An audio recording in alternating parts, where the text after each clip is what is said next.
একটা কথা আছে কি জানেন, যে নারীর মা যত চালাক সেই নারীর হয় বেশি তালাক, এমনটাই হয়তো শোনা যায়। কিন্তু এটা অন্তত মানতে হবে, যে নারী মায়ের কথা শুনে সংসারটাকে নিজের মতো করে আয়ত্ত করতে চায় না, সেই নারী কখনোই সংসারকে সুন্দর করতে পারে না। কারণ ওই সংসারে অশান্তি নেমে আসবে, ওই সংসারে কোনোদিনও সুখ কি জিনিস ওই নারী কখনই পাবে না। আপনি আপনার মায়ের কথা শুনবেন, দেখবেন আপনার সংসারটা আস্তে আস্তে সমস্ত সংসারটাকে তছনছ করে দিচ্ছেন। কারণ আপনার সংসারটাকে আপনার গুছাইতে হবে। এমন অনেক সংসার আছে জানেন, যে নারীরা না ওই মায়ের বাপের বাড়ির কথা শুনে, মায়ের কথা শুনে বা অনেক আত্মীয় স্বজনের কথা শুনে না নিজের স্বামীকে ফোর্স করে, নিজের সংসারটাকে নষ্ট করে, নিজের শ্বশুর শাশুড়ির সাথে ভালো আচরণ করার চেষ্টা করে না। এই জিনিসটা একটু খেয়াল করে রাখবেন, যে দেখবেন কি যে নারী বাপের বাড়ির কথা শুনতেছে, যে নারী বাপের বাড়ির প্রতি টান বেশি, ওই নারীর সংসারে তত সমস্যা বেশি।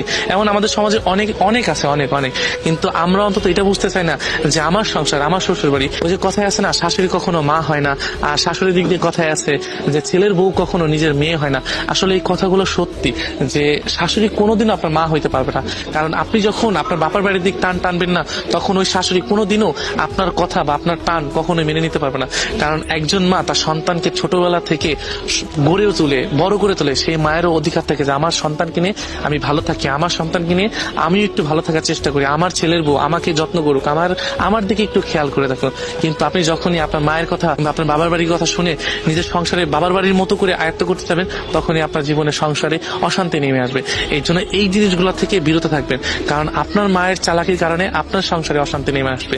আপনি অন্তত এটা চিন্তা করে দেখবেন যে আমার সংসার, আমার শ্বশুর বাড়ি, আমার শ্বশুর শাশুড়ি হয়তোবা তারা আমাকে মেয়ের মতো করে নাই মানতে পারে, দরকার নেই, কিন্তু আমি যতটুকু লয়াল থাকবো, হয়তো ভবিষ্যতে আমিও কোনোদিন শাশুড়ি হব, আমারও ছেলে মেয়ে হবে, আমারও একটা আলাদা জগৎ হবে, শাশুড় শাশুড়ি সংসার হবে, হয়তোবা আমারও একটা জগৎ হবে, শ্বশুর হব, হয়তোবা আমারও একটা জগৎ হবে, আমিও শাশুড়ি হব। সেদিন হয়তো আমাকেও এই জিনিসটা ফেস করতে হবে। এই চিন্তা করে না বাবার বাড়ির কথা ছেড়ে নিজের মতো করে চলেন, নিজের সংসারটাকে সুন্দর করার চেষ্টা করেন।